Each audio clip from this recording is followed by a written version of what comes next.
Jacqui-Lee Pryce for Shadowboxruk UK. I'm here in London at the Whittaker Cameron, or apparently Cameron Whittaker 2, with the lovely Sam Eggington. How you doing? I'm okay, yeah. I'm full of energy, you know. We got up this morning nice and early to get here early, have a little meal.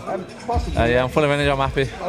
Do you know what, right? I've been following your career, believe it or not. I've never interviewed you before, and I've been following your career for years, so I'm really happy. When I came in here today and I saw you on the post, I was like, nice one. So, listen, you're a bit of a veteran in the game, aren't you? I am, yeah, I am. I suppose you could say that. Yeah. Do you mind having that little title? I mean, it depends. I do and I don't. I mean, a veteran of the game is not a bad thing, but also people have a perception with that you're just coming to make up the numbers. Do you know what I mean? So I'm not here to make up the numbers. I've had a load of fights, but I don't think I've shown that I'm on the downward slope. I mean, in my last fight, I lost a split decision against world number one. You know, my last major fight was against Baru. A split decision against world number one. So yeah, I've had a lot of fights, but I think I'm showing that I'm not going downhill. So yeah, I'm a veteran, but I just don't want people to have that perception where I'm here just to make up the numbers and, you know, I'm just trying to collect a bit of cash every now and then. I'll be honest with you, anybody that really knows boxing and knows how you fight, it doesn't come across that way. It comes across as if every single time you take every single fight really seriously. And you talked about that fight with Baru. Yeah. Oh my days, what a fight! Yeah, it was a good fight, man. I don't want to say anything about it. I genuinely think, you know, it would have been even closer. You know, given I had some activity beforehand. The fight before that was, I think it was 12-13 months before that fight. Do you know what I mean? I was a bit gutted with that, but a bit of activity on the run-up.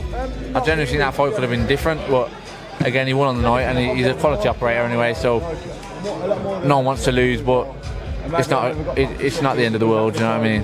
It definitely wasn't a bad fight to lose, but one second. I'm just going to pull this back slightly.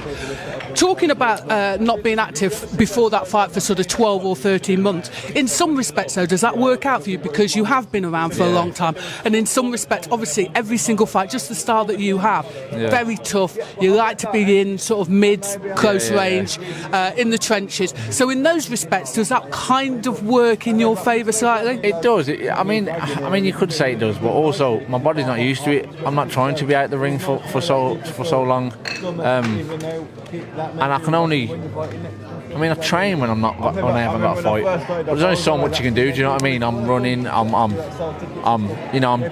hitting the bag, but nothing at the intensity of when you've got a fight. So, you know, I am training. I'm staying active, but not as active as you should be. Do you know what I mean? So, I always like to have a fight to really get me in the mindset of getting in the gym and working real hard, and it is what it is, but again, you know, we move on, we're on to this one, and I've got to make this one a good night. You talk about ticking over, obviously, it's completely different, working away just for nothing, and then coming in and fighting against somebody that's, let's be fair, younger. He's a bit of a fan of yours, isn't he? Lee Cutler in a super welterweight contest. I mean, in that respect, does it sometimes give you that extra little impetus because he is younger? Yeah, I mean, it gives you a little bit of a fire to burn. Do you know what I mean? He is on the crest of a wave. He has just beat Steve McKenna, and people had high hopes for Steve McKenna.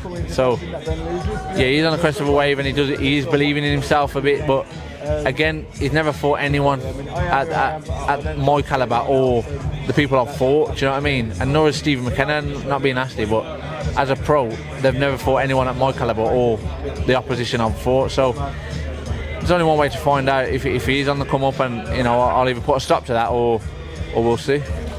It's either that or it's his time, isn't it? Exactly that. To be fair though, listen, you're one of these kids, I call everyone younger than me a kid, so don't take offence, literally relentless, I mean, exciting, I mean, he's really going to have to bring his A game. I think you talked about you don't watch boxing very often. Was that a deliberate thing, so you don't kind of get anything in your head about your opponent, or it's just not really that interesting? Like I say, when I was a kid, I was an amateur boxer. I only turned professional to be a journeyman. I weren't a massive fan or a die-hard. I never stayed up late to watch Mayweather or any of the Americans, or I couldn't tell you who the British champion is any weight now. Do you know what I mean? I like my boxing. I like to fight. Do you know what I mean? I'm not one that sits and looks forward to a boxing show. I'm just not that guy. Are you not? Nah. I watch Coronation Street, EastEnders and Emmerdale. You know what I'm saying? I'm just not that guy. I just enjoy doing it myself. Yeah. Do you know what I mean? But yeah, like I say, if I was a chef, I wouldn't want to come home from work and cook. Do you know what I'm saying? So I'm a boxer. I don't want to come home and watch it either. Do you know what I'm saying? That's funny because, like, literally this last year or so, especially since the Riyadh season, we're like spoiled, and I get excited. But interesting. Also, you just said, did I hear that right? You said you turned over to become a journeyman. Yeah, I turned over to become a journeyman. My first fight was away against a kid who was 4-0. And I won, so that went tits up straight away. So yeah, that was my first fight, and then we had a few more 3-4 rounders, and I got it kind of started to snowball. I got a Midlands title offer. We won that away from home, and then it's just snowballed and snowballed. I've done approved prize fighters, and that's when Barry Earn copped hold, and he was like, "We'll sign you up." And luckily enough, Barry Earn took me along, and I won I think it was an international title, and then I won a British and a Commonwealth and a European, and all with Matchroom. And then I moved over to Hennessy at one point. I won a WBC silver. I won an IBO World, and a load of internationals all in between them as well. So I find that fascinating. What's interesting though about it, was it literally like, I'll do this for money, and then was there a lack of belief in your actual... Nah. Because you know some people think journeymen can't fight, which obviously is not true. Was it a case for you that it was like, I'll do this, I'll earn a bit of money, and then there was a bit of a belief of, oh my God, I'm actually good? I had a son when I was 16. My oldest is 13.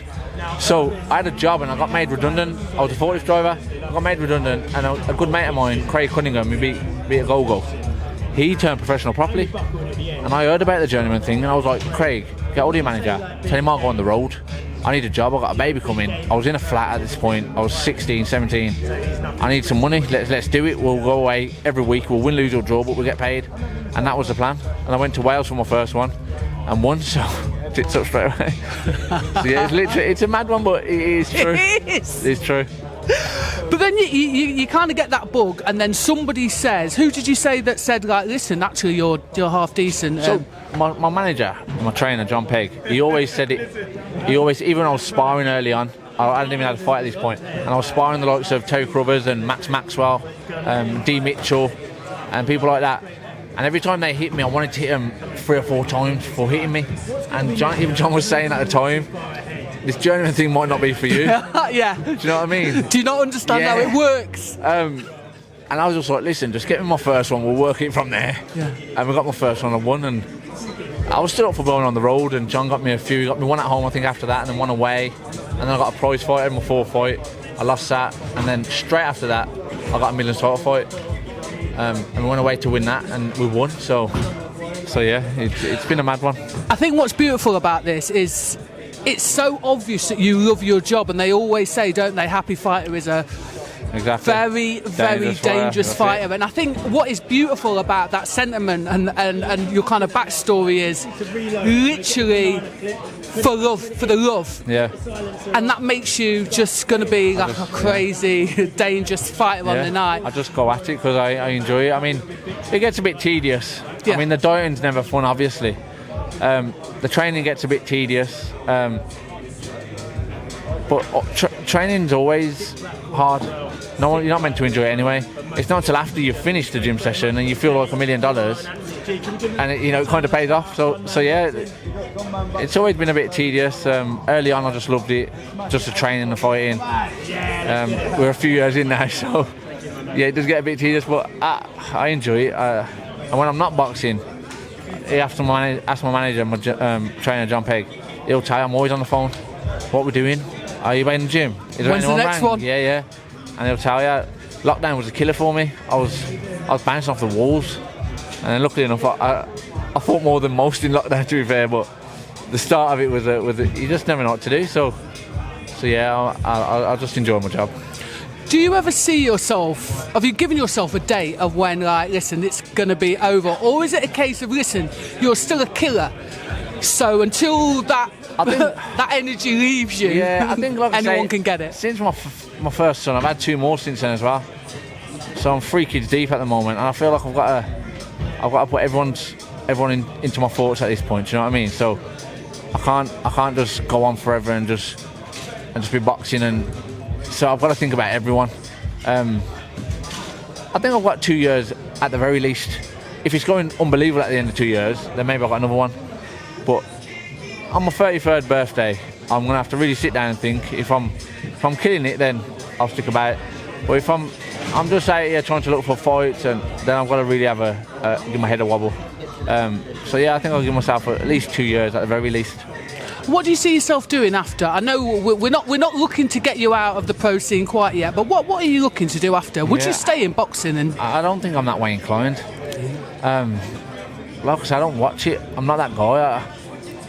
I'm in the gym and there's lads sparring, and they get out and they say, "How do you think?" And I'm like, "Did you get him? Did you get him? I don't know. You tell me." I haven't got him. You know what I mean? So I'm just not that way inclined. I mean. But it's not that you don't understand the technical abilities. Yeah, because you clearly do. Yeah. But is it just literally like, I can't be arsed? Yeah, I'm just. And I think there's more pressure being a coach than there is being a boxer. I'd hate to be someone's coach if I'm honest. It's a great job. Love it. I just can't. I feel like it's a lot of pressure on me. I've got to tell you what I think you should do, and as my boxer, you're probably going to listen. Do you know what I mean? So I don't know. It's not for me, I don't think, but I'll stay in some way if I can. I'll go in the gym and I'll help the lads that are still coming up, and I'll help John, Louis, and Sally, and I'll do my best. But I could probably be like the guy that sets his sprints and that, the hard graft. I ain't looking for anyone's fight videos. Yeah. But the hard graft, that I can put you through that sort of thing. That'll suit you to a T, to be fair. So is there any point in asking you about your thoughts then on the Whittaker Cameron, that whole shebang that went off? I tell you the truth, I didn't watch it. You know what happened, don't you? Yeah, no, I've seen it. Obviously, I've seen it since, but I think I don't like to comment on it really. I mean, who am I? Do you know what I'm saying? I think it's a hard one. I think we'll leave it there. Yeah. But it is going to be a great fight, though, to be fair. I think Cameron's got to come out and do exactly what he done in the first place, and I think Ben's got to. I think if I'm honest, I think Ben's going to box to a comfortable win. You know, the AJ and Ruiz thing. You know, that happened, and then he came back and he won a 12-round decision. I think that's what'll happen. Yeah. And I think Ben said it in the press conference. He said, my boxing will come back for this one." He said that, so I think he'll box, and Cameron's got to get round that somehow. What I do think is beautiful about this whole thing, and I like Ben Whittaker, but this whole... He's kind of alluded to it, that I've given you a career, and to be fair, there's a before Whittaker and after Whittaker. But what is beautiful is we've seen this guy just blossom in front of the media and been given opportunities, and that's a great story. Cameron, must be counting his blessings, because he was out for a while, weren't he? He come back, he's had a big fight with Lyndon, he got the Turkey Al Sheikh phone call, and now he's got the rematch. If I was Cameron, depending on what he's getting paid, you probably wouldn't see me again after this one. Do you know what I mean? But yeah, honestly, it's great for him. Like, he's come back and he's done everything asked of him. Do you know, the Lyndon Arthur fight was generally close. From what I didn't watch it, but I was told it was close. But yeah, he's done everything since, and he's come up trump. So. What can you do? It is a beautiful story, and I kind of, I love those stories.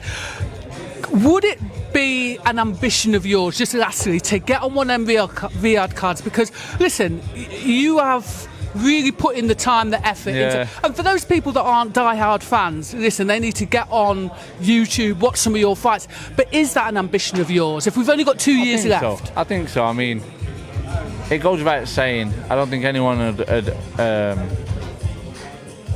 correct you. Riyadh's the biggest promotion out here, so you always want to box on the biggest promotion, and that's it. Do you know what I mean? They've got everyone talking, they've got everyone fighting, they've got it all going on. So you always want to be on the biggest promotion, and that is the one. So yeah, whether it is in Riyadh or they're doing the one at Wembley or they do it anywhere else in the world, I'd love to be on one of them. If Turkey Al Sheikh was here now, how would you state your case? I'd just show him a few fights. I just say, listen, please sit down and watch this. Yeah. And fingers crossed you enjoyed it. You like war? Yeah, Here's exactly war. that, yeah. And fingers crossed you enjoyed it, and I'd just be like, yeah, give me a ring, you know. Nice one. Listen, hopefully the boxing gods will bless you. But listen, it's been an absolute pleasure. I am Appreciate it. I'm so grateful for you giving me your time. Thanks I ever so much. appreciate it. Thanks a lot. Cheers.